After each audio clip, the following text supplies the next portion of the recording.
എവിടേക്ക് ഈ കൊതുകിന്റെ കടിയൊക്കെ കൊണ്ടിട്ട് പറമ്പ് കൂടെ പോണേന്ന് വിചാരിക്കണ്ടാവും ട്ടാ. വാനരപ്പട എല്ലാവരും ഉണ്ട്. ഞങ്ങൾ ഇറങ്ങി കഴിഞ്ഞാൽ പിന്നെ ലുക്കിക്കും കൂടെ ഇറങ്ങണം, അല്ലെങ്കിൽ പിന്നെ അവൾക്ക് കൂട്ടിക്കെടുക്കാൻ സമാധാനം ഉണ്ടാവില്ല. വരുന്നവരെ അവളുടെ കണ്ണ് അവിടെ ആയിരിക്കും. അപ്പൊ അവളുടെയും കൂടിയും കൂട്ടിയിട്ടാ. അപ്പൊ കിങ്ങിണി വിശേഷങ്ങളൊക്കെ പറയുന്നുണ്ട്. ഞങ്ങൾ പോണത് മാവ് കാണില്ലേ, അതുമ്മത്തെ മാങ്ങ പറിക്കാനാണ്. അറിയാലോ, സാധാരണ വൈകിട്ട് കൂട്ടാൻ വെക്കാനില്ലാത്തപ്പോഴാണ് പുറത്തേക്കൊന്ന് കണ്ണുപിടിക്കുക. അപ്പോഴാണ് മാങ്ങയും ചക്കയും പഴമൊക്കെ കാണാം നമ്മൾ. അപ്പോൾ മാങ്ങ പൊട്ടിച്ച് ചമ്മന്തി അരയ്ക്കാമെന്ന് വിചാരിച്ചു. മാങ്ങ ചമ്മന്തി ഉണ്ടെങ്കിൽ പിന്നെ വേറൊന്നും പറയണ്ട, ഒരു കിണ്ണം നിറച്ച് ചോറിന്. അത് ഉണ്ണികളായാലും ചോറ് നന്നായിട്ട് കഴിക്കാൻ അവർക്ക് ഭയങ്കര ഇഷ്ടമാണ്. അപ്പം മാങ്ങ പൊട്ടിക്കാണ്. പൊട്ടിച്ച് പറക്കാനായിട്ട് പിന്നാലെ സാരഥികളുണ്ട്. ലുക്കിക്ക് ഇവിടെ നിന്നിട്ട് സമാധാനമല്ലേ അവൾക്ക്. എന്താ ചെയ്യണ്ട, എന്താ ഒരു ചെയ്യണേ, എന്താ പൊട്ടിക്കണേ, എനിക്ക് കിട്ടുമോ, എനിക്ക് തരാണ്ട് ഒരു തിന്നോ, ഭയങ്കര കൺഫ്യൂഷനിലാണ് ഇരിക്കണേ.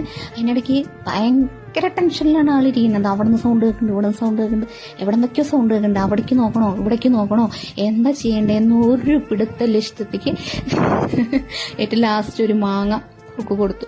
അത് കണ്ട പാടെ കിട്ടിയ പാടെ വേഗം കടിച്ച് തീറ്റ തുടങ്ങിയിട്ടാ. ഇനി ആരെങ്കിലും കയ്യിൽ നിന്ന് വാങ്ങിച്ചാലോ എന്ന് വെച്ചിട്ടാണ് രണ്ട് കൈൻ്റെ ഇടയ്ക്ക് അവൾ വെച്ചേക്കണത്. അവളുടെ സ്വഭാവം അത്. അപ്പം പകുതി തീറ്റ മാങ്ങ കഴിഞ്ഞു കേട്ടാ. പോരുന്ന വഴിക്ക് നല്ല കൊതുകിൻ്റെ കുത്തും കടിയൊക്കെ കിട്ടി. അപ്പം ഞങ്ങളുടെ വൈകുന്നേരത്തെ എന്തത് സ്പെഷ്യല്, നല്ല ചോറ്, കായുപ്പേരി, അതേപോലെ മാങ്ങ